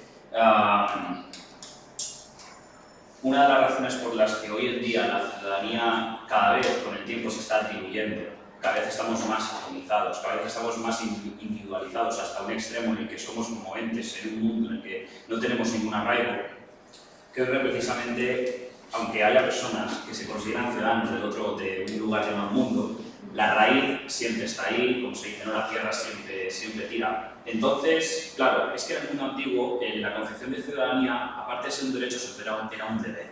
Es decir, tú tenías que merecer ser ciudadano de la polis o del Estado. Entonces yo creo que los hombres y mujeres del mundo moderno, para dejar atrás toda esa, por lo que he comentado, ¿no? Esa atomización, ese diluirse y demás, deberíamos de considerar el deber que tenemos como ciudadanos, ese privilegio, o deberíamos de ganarnos ese privilegio, a la hora de entender la ciudadanía como una identidad sagrada. Es decir, yo creo que hoy en día, además el caso de la politeia, la diferencia de la politeia y la democracia es que la politeia es el autogobierno de unos ciudadanos, pero con una matriz histórico-religiosa. Y yo creo que hoy en día eso lo hemos perdido, por tanto no hay una concepción sagrada de lo que es ser, vamos a decir, español o madrileño. Entonces, no sé si esto lo veis, pero esa es mi reflexión. Yo creo que realmente si no hacemos esa concepción del privilegio y demostramos ser quienes somos, es decir, hacer honor al oráculo de Delfos de conócete a ti mismo, creo que iremos al abismo ontológico sin distinción. Pero bueno, sí. ¿Nombre? Javier, perdón. Sí, gracias también por tu reflexión, una pregunta de reflexión. Y comparto también el hecho de que, como tú puntuabas, el hecho ya no de que se ha perdido el deber, también es muy interesante el hecho de que nosotros en comunidad deberíamos de tener ese deber o responsabilidad de dar de vuelta a la comunidad. Es decir, existir en una comunidad donde tienes que trabajar y vivir para ella también. Exactamente. Esa es la diferencia que se ha perdido. Cuando tú te sientes como un ente individual que trabaja para ti, por ti, y todo se basa en voy a llegar a esto para mí, es cuando esa línea se ha perdido. Que una simple nota muy interesante, pues lo que se ha creado la ciudadanía en la sociedad americana ha dado una última estadística para la elección. Es que ahora una de las cosas que más valoran los ciudadanos ya no es solo el ámbito educativo, dónde está la economía de su distrito o de dónde van a vivir, sino quién es su vecino. Es decir, se asustan y ya no quieren vivir con él en persona. Y ahora cada vez son más aislados en el hecho de quien me importa no es quién es, o sea, qué quiero vivir en esta comunidad porque me aporta esta educación, esta espacio, no, es que quiero saber quién es y dependiendo de eso voy a estar allí. Claro, ¿y no crees que a lo mejor debería haber una concepción sagrada de esa identidad de la comunidad, a lo mejor para dar sentido a la comunidad? Sí que me parece un poco difícil lo de darle una identidad clara, porque has planteado que ser Madrid es 20.000 cosas. Madrid está llena de gente de fuera, gente que la odia, gente que la ama, pero el hecho de que eso exista, que exista el debate, es lo que hace que Madrid y el madrileño, la madrileña exista. Pero cuando tú te aíslas a soy Javier, soy Alba, en Madrid, vivo aquí por un determinado momento de tiempo para hacer tal, ahí es cuando está el resquicio social del ciudadano. Muy bien, muchas gracias. Y la pregunta sobre Florencia. Yo sí que a lo mejor quiero hacer una pregunta un poco aparte de lo que has comentado, pero que me parece muy interesante. Dentro de la forma de gobierno en Florencia y esa relación que ha tenido siempre con Atenas, ¿no? Florencia se veía a sí misma como un espejo en Atenas. ¿En qué influyó la escuela neoplatónica de Lorenzo el Magnífico, de Medici? Si puede que... No sé si lo vas a saber. No, pero a este nivel de la película todavía no hay. O sea, que lo que pasa es que esto se va desarrollando después. Tú ponte en situación que, en relación con lo que he dicho yo, en 1439 llega Jorge Temistocletón, que es el gran factor un poco de la recuperación de Mistral, donde había sido exiliado porque Constantinopla era demasiado...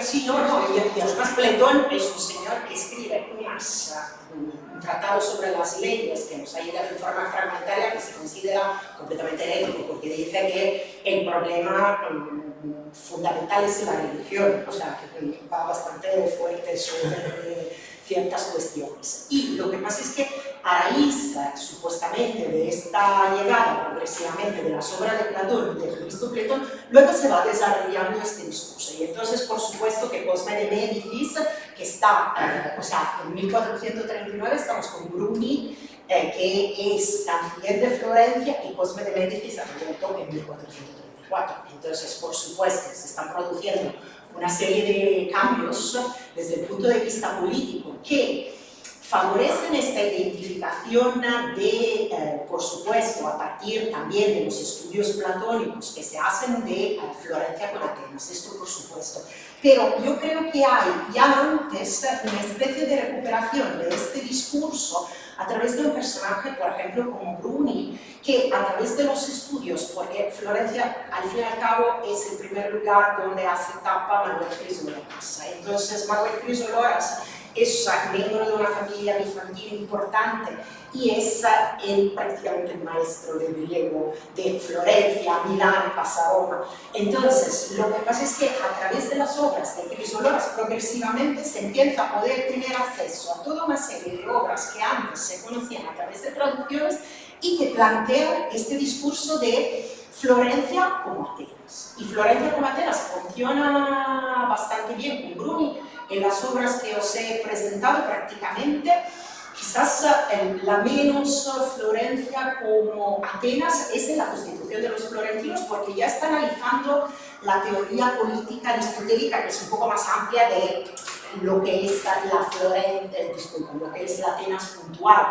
Pero en las obras anteriores lo que está haciendo constantemente Bruni es comparar con Atenas. Entonces, por supuesto, sí, esto. Pero yo creo que el movimiento ya empieza antes. Y ya empieza antes con el acceso a una serie de obras y sobre todo con este planteamiento, porque luego Bruni hace una serie de planteamientos vinculados también con la posición política de Florencia. Y Florencia se está enfrentando en esta época con Milán. Y Milán es el lugar donde en 1400-1401 luego Manuel Crisoloras junto con Huberto de Cedro traduce la política de la República de Platón. Entonces lo que se está haciendo por parte de los Milano de los Visconti es decir, a ver, cuidado, ¿quién es Gian Galeazzo Visconti y luego Filippo Maria Visconti? Es el gobernante filósofo de la República. Entonces se está haciendo un juego entre ciudades italianas que utilizan a Platón y a Aristóteles para su pueblo, y que luego, por supuesto, lo potencia Marsilio Ficino, la Academia Platónica, pero esto empieza antes. Se empieza antes cuando ya a través de estas obras el punto de referencia, luego, o sea, en los estudios sobre las ciudades antiguas, sobre las formas de gobierno, empiezan a ser Atenas, Esparta, y luego se empieza a plantear como ciudades que se comparan. Milán por un lado, Florencia por el otro, y luego Venecia, que es la gran ciudad con una constitución mixta. O sea, que está empezando a jugar con todo este material que se abre, pero a este nivel es sucesivamente. Y Cosme de Medici utiliza todo lo que puede, desde el punto de vista literario, desde el punto de vista iconográfico, lo sabes, o sea, Palacio de la Signoria es prácticamente una apoteosis de yo soy el centro del mundo. Pero lo que pasa es que sí, pero más adelante. Aquí ya se empieza a mover fichas un poco de una forma, si quieres, y luego me callo, torpe. ¿Por qué torpe? Porque Bruni, cuando trabaja con el Panatenaico, discúlpame, de ello Aristides, está trabajando con una obra de un autor que es romano, que mira a Atenas como una ciudad ideal, y que incluso va haciendo una presentación de Atenas diciendo, no que es una constitución mixta, pero que diacrónicamente ha hecho todo lo mejor desde el punto de vista constitucional. Luego, cuando en el Oraclo lo compara con la Atenas del epitafio de Pericles, a mí me ha llamado la atención cuando me he puesto a traducir el texto cuando dice, porque el poder todos participan, entonces es popular. Esto parece la traducción de algunos trozos de Tucídides. O sea, parece que le suena mucho, que lo estaba leyendo y le sonaba. Pero, a ver, Bruni, en cierto sentido, independientemente de que quiera hacer hincapié sobre el uso y sobre la libertad, sabe que en Florencia, y lo demuestra con la constitución de los florentinos, o sea, que Florencia no es Atenas. O sea, está ahí, tiene puntos en común, y luego esta identificación sigue progresivamente potenciándose. Pero es exactamente en este momento, cuando llegan los bizantinos, según lo que cuentan algunos, que empieza este clic de la Academia Platónica del siglo Ficino, la traducción de todas las obras. Está claro que a Firenze empieza a llegar muchos filósofos bizantinos de la emigración, y está claro que a Firenze ya empieza a llegar, como dices, ¿no? Antes de la Academia Platónica empieza a llegar ya autores que van a dejar la semilla, van a implantar la semilla, que no será la explosión por Lorenzo el Magno.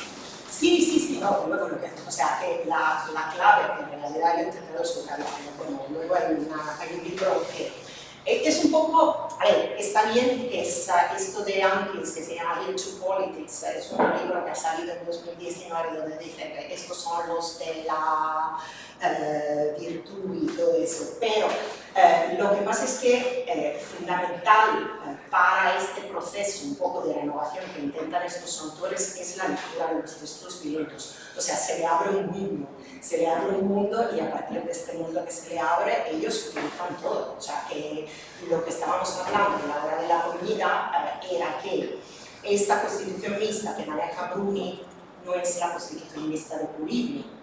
O sea, este es una mixis de otro tipo. O sea, que lo que pasa es que se está haciendo, es un poco un laboratorio también de cuestiones políticas. Es una actualización de lo que se hizo, no puedes hacer una copia y pega, pero lo actualizas. No. Y puedes empezar a pensar. O sea, pensar con categorías que funcionan. Mutatis mutandis, pero... Interesante, claro. Bueno, muchas gracias a las tres. Yo de la primera ponencia tenía dos pequeños comentarios. Por un lado, sí quería mencionar la positividad, la parte positiva que han tenido los espacios grandes, descomunitizados, si se puede decir así, en el sentido siguiente. O sea, yo lo que me imagino lo que se puede saber al principio de la inmensa parte de la historia de la humanidad han sido comunidades muy pequeñas y muy cerradas y normalmente bastante muy fusionadas, ¿vale? Entonces, o sea, el concepto de las tribus que en realidad ha habido siempre muchísima gente que ha viajado, de hecho hay hombres, hay personas enterradas en Alemania en Stonehenge, o sea, y ha habido comercio entre Egipto y Escandinavia desde el 4000 a.C., o sea, ha habido muchísimo movimiento, pero aún así la mayor parte de las comunidades eran muy pequeñas y muy, como digo, muy fusionadas las unas a las otras. Entonces, el concepto de, normalmente el concepto de ciudad y lo típico que ahora que tenemos de ir del pueblo a la ciudad, ha sido también escapar de la mente colmena, de la gente cotilla, de la gente de la comunidad en que todo se sabe, todo se critica, todo se moraliza, todo se escandaliza a partir de cualquier pequeña cosa.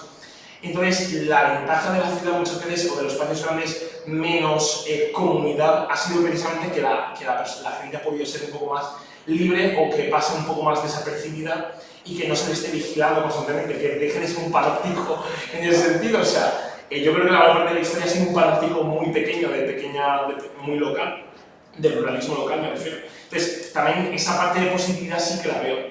Por otro lado, también la parte de tradicionalismo, por así decirlo, que hay en Internet. O sea, Internet, el ideal que tenía era conectar a todos, pero eso ha significado que Internet se vuelve un sitio lleno de crítica, polinización, moralización de todo, de queja de todo, de comentar toda la vida de los demás. Es decir, Internet se ha conectado tanto que se ha vuelto un pueblo. Es decir, en vez de conectar a todos, volverse una especie de comunidad cosmopolita, libre y como racional y no sé cuántos, se ha convertido en un pueblo de Cuenca. O sea, entonces, claro, o sea, tampoco es que Internet haya convertido, ¿sabes? haya sido una especie de pieza tecnológica que ya radicalizado esta situación, sino que en muchos casos ha vuelto a la gente a un aspecto antiurbano. Entonces, eso quería por un lado la posibilidad de una cosa y por otro la no tan post-tradicionalidad de la otra. ¿Quieres ver qué comentabas de eso? ¿Qué opinas? Primero, por este punto. Alex. Gracias por tu pregunta. Bueno, otros comentarios. A ver, un poco. Por un lado, bueno, está todo bastante relacionado. Primero, de lo que hablabas de las redes sociales, sí, se ha demostrado que a día de hoy generan las cámaras de eco que tú dices, pero esas cámaras de eco, lo que es de moralización, es el propio uso de la persona, de cómo interactúa entre ella, que no tiene que tener siempre una connotación negativa. Es decir, cuando se dio Internet y un montón de gente empezó a crear blogs, un montón de gente tal, hay mucha gente que se ha extraído de su realidad que ha podido conectar con gente de todo el mundo. Yo no estoy diciendo ni que eso sea positivo ni que eso sea negativo, porque hemos dado una súper abstracción de lo que es tu comunidad, de que a día de hoy tu comunidad puede ser una red de gente que ni siquiera está contigo físicamente, ¿no? Sí, no, eso me parece súper genial, no era como, no criticamos, no, eso es perfecto. Es mi análisis. Pero sí que es verdad que obviamente tiene sus cosas positivas y negativas. Dentro de que a día de hoy, con los algoritmos que nos encontramos, hay una polarización cada vez más creciente y eso lo sabemos, que también es porque se refuerzan esos nichos sociales. Entonces tampoco hay que saber cómo se analiza la red y cómo se dan ese tipo de conceptos. Y por otro lado, bueno, como decía, de las sociedades superconectadas, no por estar superconectadas es que estemos más en comunidad. También Castells habla del network individualismo, es decir, por una sobreestructura, cada vez las personas también se sienten más aisladas. Sí, sientes que puedes llamar a cualquier persona, pero sigues en tu individualidad de cómo yo me aíslo. Entonces, y cada vez también se crea más competencia, pero bueno, que al final es por una red también de mercado, que es lo que se intenta conseguir. Y por otro lado, lo que tú decías de la parte positiva, obviamente no es ni que haya parte positiva ni negativa, sino esa ciudadanía clásica, como antes apuntaba Javier, lo que te hacía era un deber con tu comunidad por y para ella. Es decir, tú tenías derechos porque tenías esa responsabilidad de trabajar en ella de alguna forma, o sea, y eso es lo que te garantizaba una ciudadanía. A día de hoy hemos perdido esa capacidad de vivir en ciudadanía en muchos aspectos, que no tiene por qué ser algo negativo vivir en un pueblo de Cuenca o en un pueblo de... sino me refiero a que esa comunidad pequeña que tú hablabas o colmenas tiene sus ventajas y sus desventajas, pero tampoco es que por que sea un espacio más reducido sea una comunidad real. Es decir, en una comunidad real tienes que tener un espacio para poder, por ejemplo, ir a a debatir, ir a decir, oye, mi vecina ha hecho esto mal, pero yo también puedo mejorar de ello. Es decir, que hay bastantes matices en tu primer comentario en ese sentido. Y el ir a la ciudad, y que creo que eso tiene mucha connotación de quiero salir de mi pueblo, quiero irme al campo, creo que es muy triste también que la gente lo vea así, de que en la ciudad es el único sitio donde puedes ser tú mismo, porque también en espacios pequeños, pero cuando tú te vas a una ciudad sigues moviéndote en un espacio pequeño y sigues aislándote en tus propias redes. Entonces, no seamos tan jueces con un espacio en el que a lo mejor tú, por nosotros mismos, la experiencia personal, te has podido sentir de esa manera. Es decir, esos espacios cambian y gracias a esos espacios de comunidad que vivimos en ella, o hay resquicios de ella. Nada, en conclusión, que la ciudadanía tiene sus límites, pero que dentro de ellas no por vivir en una ciudad o en un pueblo te garantiza tenerla. Sí, sí, y muy de acuerdo con eso, ya directamente muy de acuerdo con eso y con la parte que habéis comentado de lo del deber. Claro, mi punto era que eso se me ha olvidado comentar, mi punto era también con respecto a eso, porque como digo, me parece que sí. Es el tema de, por ejemplo, imaginaos que no os habéis llevado bien en vuestra clase de instituto o la que habéis seguido desde el primer instituto y ha sido como el único contexto en el que normalmente habéis socializado, que antes de redes sociales es lo que pasaba, en eso también y tal. Si encima de que no te llevas bien con ellos y no son gente muy agradable, encima se concibe históricamente que tienes un deber para con esa comunidad, a mí eso me revuelve el estómago y claro, yo sé que eso debe haber pasado muchísimas veces, vamos, y históricamente por lo que parece, en plan, por las experiencias que se han visto y tal y cual, y la gente lo que ha escrito, etc. Yo creo que eso ha sido bastante común, es decir, que no solo es la cuestión de Metecolmena, es que se ha forzado a la gente a participar de esa Metecolmena. Era un deber no solo formar parte de esa comunidad, sino que había una red de deudas afectivas. Y yo creo que eso en general en el mundo católico ha sido especialmente fuerte, en las redes de chantaje emocional, en las familias, etc., ha sido lo que ha mantenido la estructura fija y ha mantenido la sensación de deber para con los padres y para con la tradición, etc. Entonces, claro, en ese sentido, ahí es donde también he visto normalmente el peligro y como digo, como el 99% de la historia ha sido así, tenemos que estoy totalmente de acuerdo con lo que dices de lo que tenemos que tener cuidado, pero también es como, joder, si el 99% de la historia ha sido el extremo opuesto, hay que evitar infravalorizar demasiado la transición que hemos estado intentando hacer los últimos pocos cientos de años para descompensar un poco, para compensar un poquito eso. Eso es la...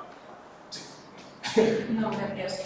Solo anotar por tú que hablabas de una ciudadanía clásica que obviamente tiene que ha evolucionado, es decir, tú también hablas de un contexto muy concreto distinto al que surgía en un parámetro con una comunidad que ya no tiene que ser en la comunidad en la que tú has crecido, tú puedes irte a otra comunidad y dar ese reto de crear la tuya misma. Gracias. Y Cristian, también brevemente. Sí, voy muy rápido porque sé que vamos pasadísimos de tiempo. Son tres cosas muy breves para cada uno. Para Federica, primero que todo, muchas gracias, súper interesante. Creo que podría haber estado una hora más escuchando tranquilamente. Una pregunta muy rápida. Antes yo hablaba de Dante, toda la historia de Mumi, se me viene a la cabeza Maquiavelo, hablabas de la virtud como uno de los pilares de esa política florentina y claro, inmediatamente pensé en Dante y pensé en Maquiavelo y en esa triada de fortuna, virtud y necesidad de plantear. Quería preguntarte si de alguna manera estos otros dos conceptos aparecen en su pensamiento o no. Y si quieren, digo las tres cosas y ya ustedes se reparten como quieran la palabra. Las perspectivas y Alba, claro, la ciudadanía desde las raíces clásicas hasta el mundo actual es una empresa muy ardua y muchas veces caemos en la trampa de la relación en el mundo antiguo y de hacer un salto hasta la modernidad y realmente pasan muchos grados en medio. O sea, yo en ese sentido tiraría de una historia conceptual de un concepto, por ejemplo, para intentar abordar el concepto. Simplemente. Y para Candela, no sé si me escucharás bien. Entiendo que sí, ¿no? Así que, sí. Candela, no sé si me escuchas. No he terminado de entender. No he terminado de escuchar la pregunta. No, sí, no la he formulado de la pregunta. Dime si lo explico, si no os Vale, sí, preguntarle si, es que no sé si entendí mal o si había citado en medio de la exposición a Jorge Crego, y en caso de que fuera así, podría... Jorge Crego, C-R-E-G-O, y en cuyo caso, si pudiera comentar de nuevo que tiene que ver lo que citó de Crego con Kafka, si pudiera ser.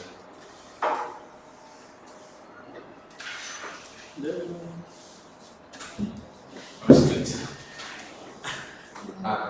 Sí. Vale. Vale.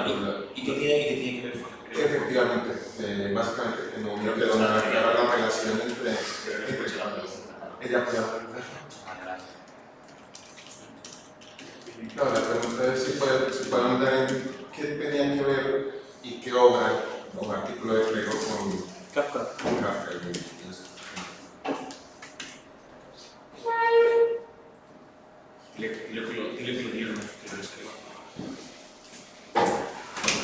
Quizá no por extender más la sesión. Y la supongo si es el que nos ha... O sea, ha increído el amor.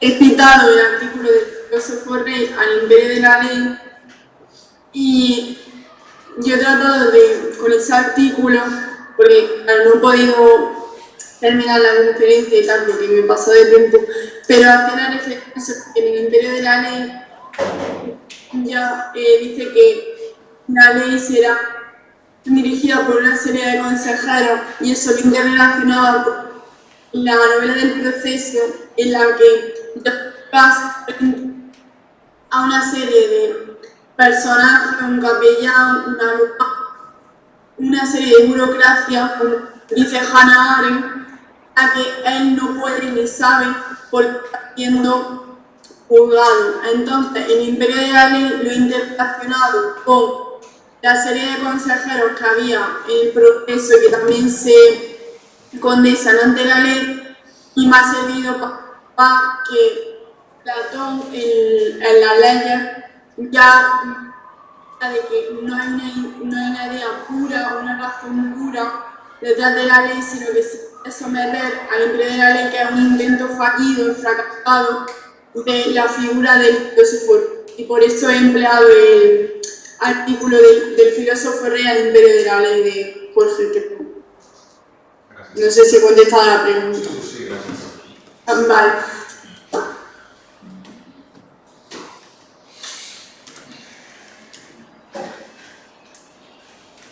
A ver, yo me he perdido, pero una. La virtud, la fortuna es Y la necesidad. la necesidad.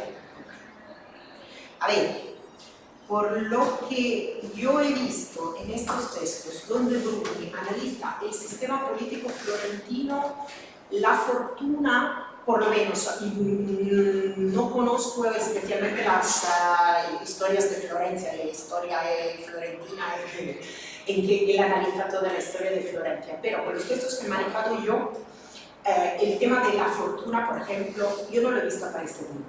He visto aparecer la virtud, he visto aparecer mucha relación, por ejemplo, con el hecho de que ciertas instituciones favorecen el desarrollo de la y cierta organización de la virtud y de un régimen que funciona, pero en sí mismo, referencia a la tuque, a la fortuna, no lo he visto.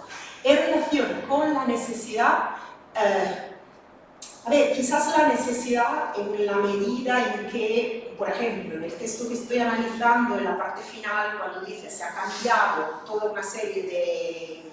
O sea, se han cambiado toda una serie de circunstancias por lo que los ciudadanos han dejado de ser soldados y han dejado de ser soldados y esto ha favorecido el desarrollo de cierto tipo de régimen político que sé que tenemos actualmente. No se menciona la necesidad, pero yo veo un poco un discurso de consecuencia. O sea, en cierta medida han cambiado las circunstancias políticas y la conclusión tiene que ser necesariamente esa, porque no hay otra opción. No veo el término, o sea, en sí mismo, pero veo, si quieres, esto aplicado, pero con la fortuna que yo sepa.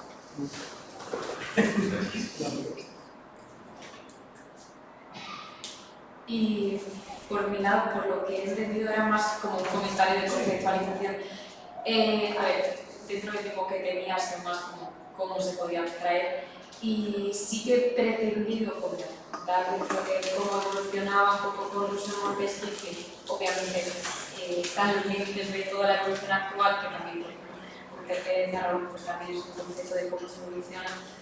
Pero el trabajo era más como un símil de una ciudadanía, como esa raíz clásica y como el origen de ella sigue pudiendo tener un concepto y una importancia a día de hoy. Es decir, como todo ello, no como ha evolucionado de a esto, porque es casi imposible ir al detalle, o cómo se puede cada uno, porque cada autor y cada contexto y cada ciudad y cada cultura va a verse de una manera distinta.